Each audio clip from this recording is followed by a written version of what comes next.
Hello friends, please subscribe our YouTube channel. Tradition and formality. Leaders wrangling should not lead to politicizing of constitutional norms. Two contrasting issues concerning the legislature in two states appear to sum up the potential for political controversy when elected governments and governors do not see eye to eye.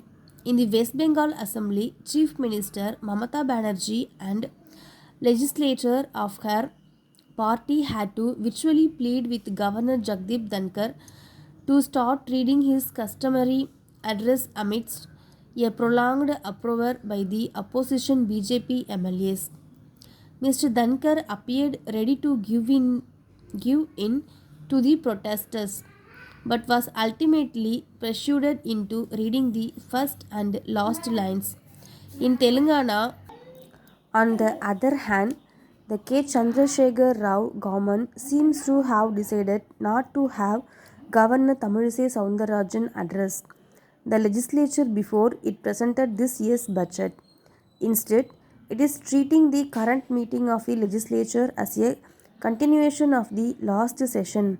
That the session, which last met some months ago, was not prorogued, has given scope for the government to contend that it is just a further meeting and it is not necessary for the governor to open it with an address. The ceremonial address is usually delivered in the first session of the every year.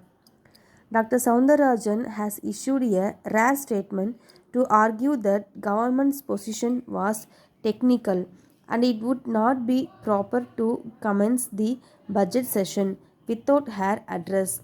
The episode appears to arise from points of conflict between the government secretariat and Raj Bhavan, as the ruling TRS seems aggrieved that the governor deviated from the text of her address last year and on some other issues too.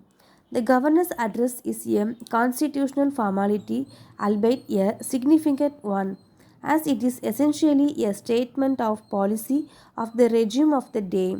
That the formal occasion is mired in political wrangling is a sign of institutional decay and unwarranted politicization of constitutional norms. That Miss Banerjee saw the incidents in the assembly, which almost resulted in the abandonment of the governor's address, as an attempt to create a constitutional crisis, shows that leaders still attach constitutional significance to the tradition. It will be desirable if the same recognition is seen in Telangana too. After all, if not now, the next session will have to open with governor's address. It is true that there are sound arguments that questions the need and the relevance of the office of governor or support the view that some incumbents are politically partisan.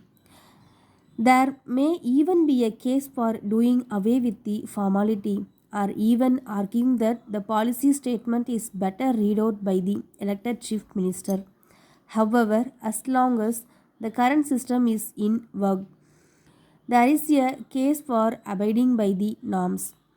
Politics notwithstanding, it is only in such formality that civility in public discourse is expressed.